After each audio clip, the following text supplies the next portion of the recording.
ఇలా తాగి తిరిగి పొలం అయితే కొంపలో ఉండొద్దు, బయటకు పో. నాకు ఎవరు లేరనుకుంటున్నావా? నా ఫ్రెండ్స్ ఉన్నారు, బయటికి వెళ్ళి బతకగలనులే నేను. నీ కొంపలో ఉండల్లా.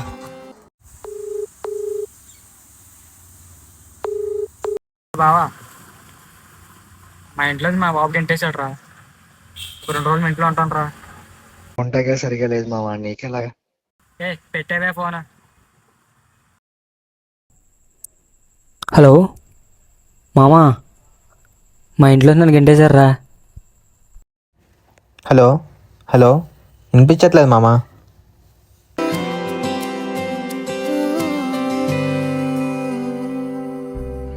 బ్రతకాలనిపిస్తూ ఉంది మరలా మొదలై, చేజారిన చేదుగతాన్ని భరించలేకున్నా, వికసించాలనిపిస్తోంది మరింత తెలుపై.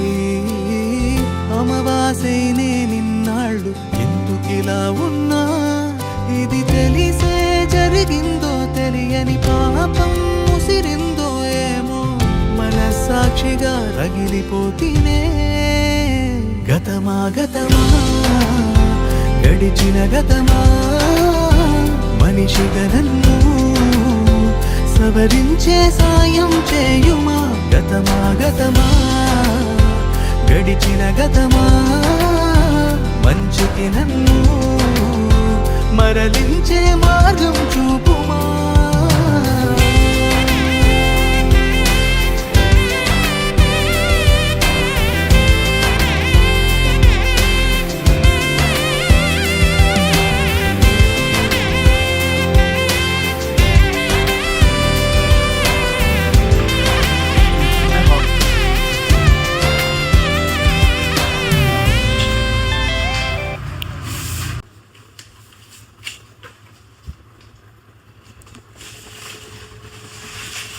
అదేనే నీ రిపోర్ట్లో అయితే తేడా ఉన్నది, ఓకేనా? మరి నువ్వు ఆల్కహాల్ ఇది తీసుకోవడం వల్ల పెద్ద హాస్పిటల్కి వెళ్ళి చూపించుకోవాలి. నీకు క్యాన్సర్, ఇది బ్రతికే ఛాన్సెస్ చాలా చాలా తక్కువ, ఓకేనా?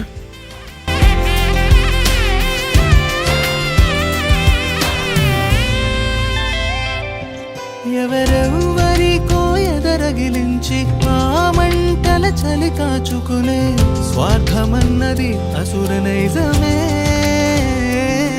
మన కల కోసం ఎవ్వరి కలను చెరిపేయడం ధర్మం కాదని ఆగిపోవడం మానవత్వమే.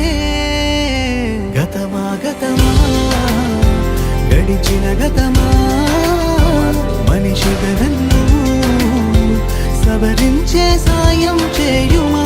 గతమా గతమా, గడిచిన గతమా, మంచికి నన్ను మరలించే మార్గం. ఏదైనా ఒక తప్పు చేసేటప్పుడు 1కి 10 సార్లు ఆలోచించండి.